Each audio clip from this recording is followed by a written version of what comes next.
ఇక వారాంతపు సెలవు కావడంతో స్నేహితులతో సరదాగా గడిపేందుకు సముద్ర తీరానికి వెళ్లారు. ఉత్సాహంగా సముద్రంలో మునుగుతూ కేరింతలు కొడుతున్నారు.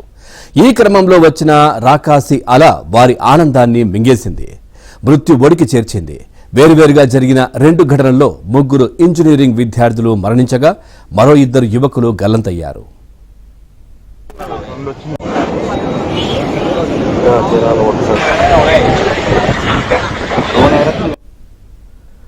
బాపట్ల జిల్లా చీరాల మండలం వాడరేవు తీర ప్రాంతంలో ఆదివారం ఈ పెను విషాదం చోటు చేసుకుంది.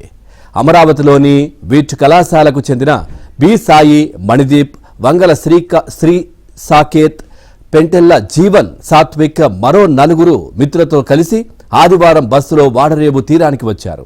ఇక సాయంత్రం వరకు సరదాగా గడిపారు. మణిదీప్ సముద్రంలో ఈత కొట్టే క్రమంలో లోతుకు వెళ్తుండగా అప్పటికే పలువురు కేకలు వేసిన శ్రీ సాకేత్, సాత్విక్, మణిదీప్ను వెనక్కి తెచ్చేందుకు వెళ్లారు.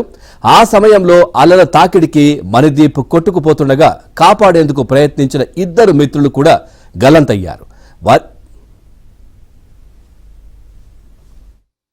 విఐటి అమరావతి నుంచి వచ్చిన ఒక స్టూడెంట్స్ ఒక బృందం, వారు ఇటువైపు ఈత చేద్దామని కొద్దిగా ఒక 100 మీటర్ లోపలికి వెళ్ళటం జరిగింది.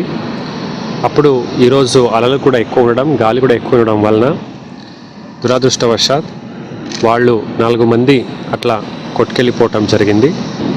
వేటపాలెం మండలం నుంచి వెళ్ళిన కొంతమంది, అందులో 2 పిల్లలు కూడా వాళ్ళని రెస్క్యూ చేయడానికి వెళుతూ వాళ్ళు కూడా దురదృష్టవశాత్ మిస్సింగ్ ఉన్నారు. ఇంకా ఇన్ ఎనీ కేస్ మనందరికీ తెలుసు 36 అవర్స్ పడుతుంది ఒక బాడీ ఫ్లోట్ అవ్వాలి మ్యాక్సిమం అనేది. So we'll wait and watch. Family members కూడా ఇక్కడే ఉన్నారు. మిస్సింగ్ పిల్లలు ఫ్యామిలీ మెంబర్స్ వాళ్ళకి అందరూ కూడా అందచేయటం జరిగింది. 3 బాడీస్ మనకు రికవర్ అయినాయి. అవి ఏరియా ఆసుపత్రి చీరాలలో ఉన్నాయి.